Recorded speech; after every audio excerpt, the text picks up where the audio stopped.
does the job. Really? It's better than the pink dressing gown thing I had around me the other day. Jesus.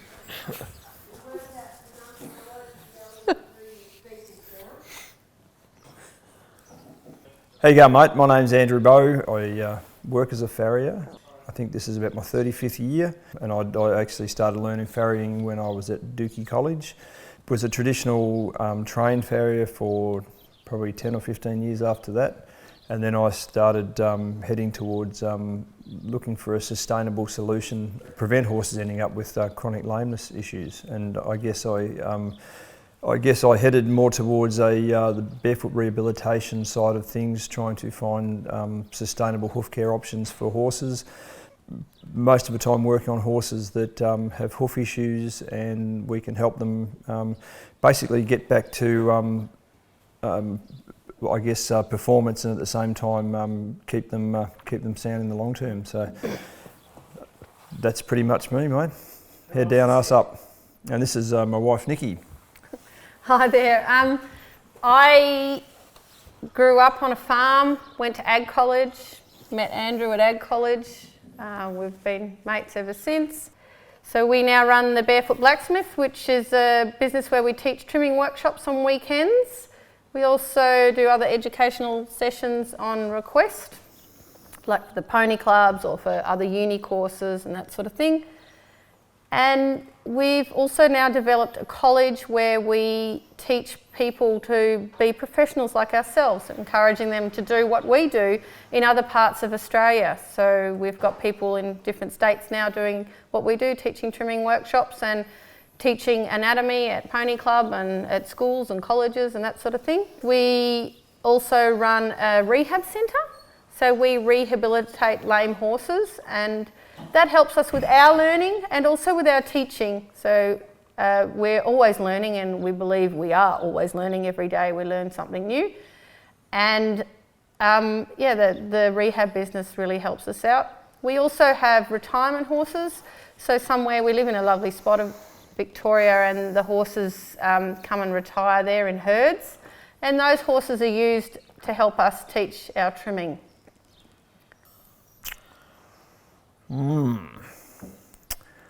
I think I would like to be a Shetland and live in a somewhere where someone feeds me lots of carrots and apples, and the kindly neighbours throw bags of bread over the fence to me.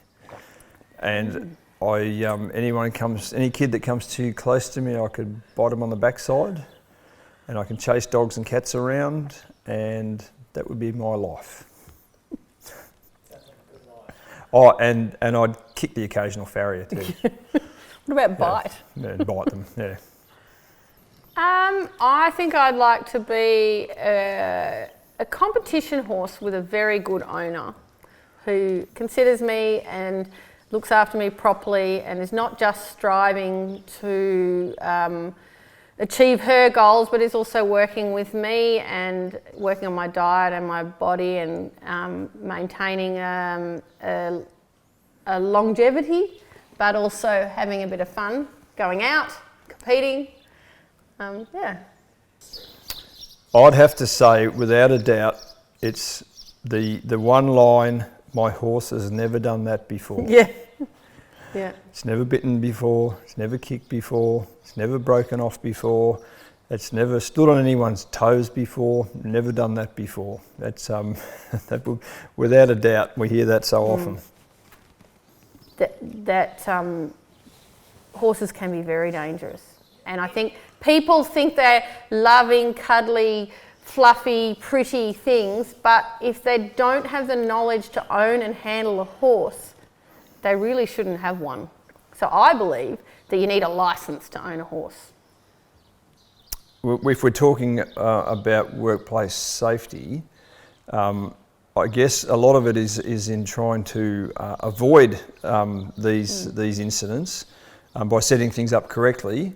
But I still think apart from having good peripheral vision, so not too focused on the foot, so you can see what's going on around you, I still think having the feel through the horse. So the more you can actually relax you can actually feel the lightest lifting of energy in the horse. And with the exception of something totally out of the blue, like a stick falling out of the top of a tall tree, hitting the horse in the backside, most of the time there's a build-up, and you know it's coming. And then it's your choice. If you feel that energy build and the horse lift, you can actually do something about it. But if you're braced and you can't feel the light build up, that's when you're gonna not hear it until it's a big build up, and probably too late. Oh yeah, it's I say to so many of my students, look, do as I say, don't do as I do. And look, and unfortunately, I still occasionally get mixed up with the wrong sort of horses, and it's just one of those things. It goes with the territory of working in the racing industry, and I just happened to run into a couple that I basically held on to something that I should have let go a bit quicker, and so now I'm sort of going to be having an early Christmas by the look of it. Look, I might sort of beg to differ a little bit there, because I work as a racetrack farrier, and I must say that the quality of shoeing at the races, strictly from a farrier's point of view, is quite amazing. Right? They turn out some really amazing jobs. If we look at the big picture though, I think where the problems come with the structure of the foot breaking down and the horses suffering the lameness problems, I think that stems back from early years. The overfeeding of the mares in utero, foals in utero, then trying to achieve the yearling that looks like a 3-year-old. Fast growth rates. And and so overfeeding. Probably not the best environments for equines. A bit soft, a bit lush, and so you're getting to the stage where they get to the races, and they might look good on the outside, but it's the inside hoof that the lack of development in the digital cushion, the low grade laminitis that sort of goes with the territory. But I must say that the quality, from a farrier's point of view, the quality of the shoeing jobs at the races it astounds me actually. It's been, I think, the last few years that's actually been getting really good. We're talking about life after the racing industry, and I could probably put me 2 bobs worth in there and say it's always going to be a problem because you have a lot of horses bred every year, a lot of horses going through out the other end, and so it's a lot of horses to find futures for. And of course, it's not just the racing industry; it's every industry. There's a lot of horses need to find homes. So. A lot of standardbreds. So there's no easy answer to that one, but they are doing. I think they're doing a sterling job these days of repurposing. No, well, it depends how quiet the off the tracker is, but yeah, generally it's not a good combination because they've led a highly strung life, and it just depends on the horse, I suppose, and their nature. If you change the management, sometimes you can have a nice quiet horse. I've had a few quiet off the trackers. But often a lot of off-the-trackers are unsound, so you've got then the pain in their body, and then they're reactive to the pain.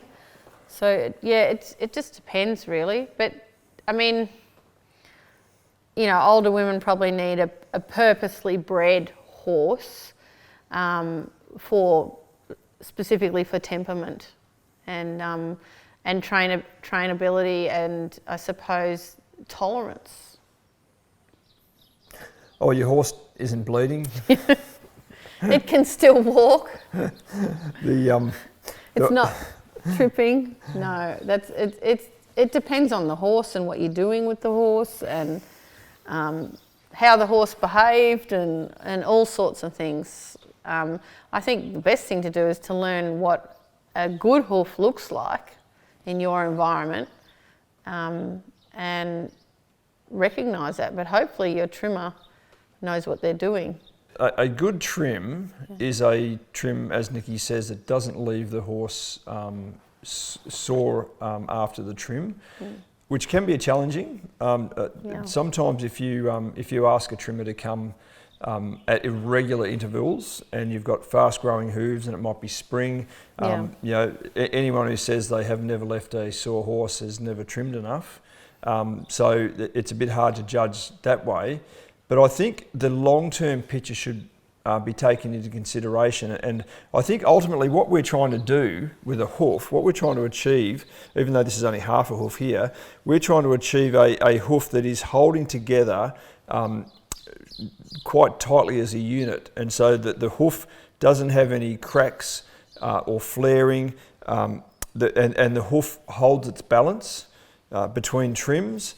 I know they sort of get a bit more, some more ethereal type of parameters to be looking at, rather than the old days where a good trim was one that looked pretty, right, from above. I think, it's a difficult question to answer that. It depends on whether the horse is in work and what sort of work it is and over what condition, but what terrain. But generally, if you're getting a trimmer 4 to 6 weeks, as a horse owner, we teach to maintain them every 2 weeks, because that's going to keep that hoof as healthy as it can be and as functional as it can be in dynamic equilibrium.